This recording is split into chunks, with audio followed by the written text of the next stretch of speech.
Құс сүті. Табиғаттың құпия сырларының бірі. Құс сүтімен танысу үшін алысқа сапар шегудің қажеті жоқ. Соңғы кездері өзіміз күнде көріп жүрген кептер мен көгершіннің балапандарын сүтімен асырайтындығы анықталып отыр.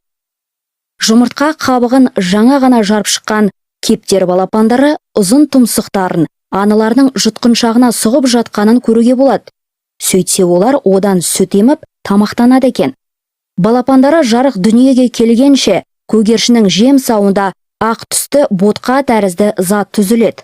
Оны құс сүті деп атайды.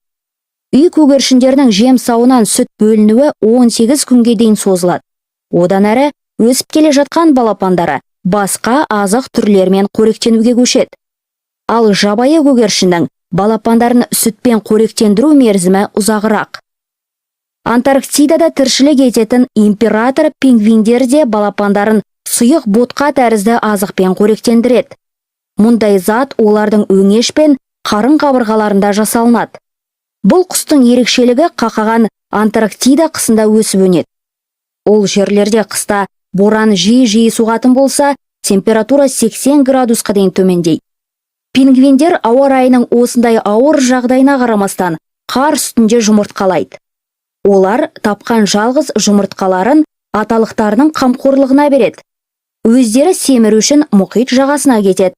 Ол жерде 2 айдай балық ұстап жеп, әбден семіреді. Одан кейін өздері тастап кеткен аталықтарына қайта оралады.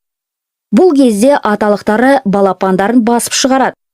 Ал ана пингвиндер бұл уақытта қарындарын 1 килограммға жуық жартылай қорытылған балыққа толтырып келеді. Осы азықпен балапандарын 2 ай шамасында қоректендіреді.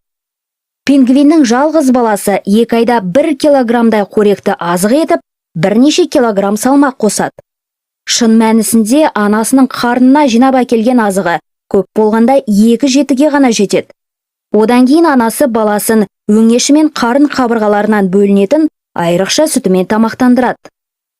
Құс сүті құрамы жағынан сиыр сүтіне мүлде ұқсамайды.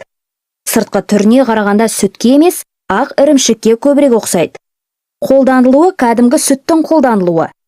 Оларды да құстардың балапандары тіршілік етудің алғашқы күндерінде пайдаланады. Соның нәтижесінде тез өсіп, өз бетімен қоректенетін дәрежеге жетеді.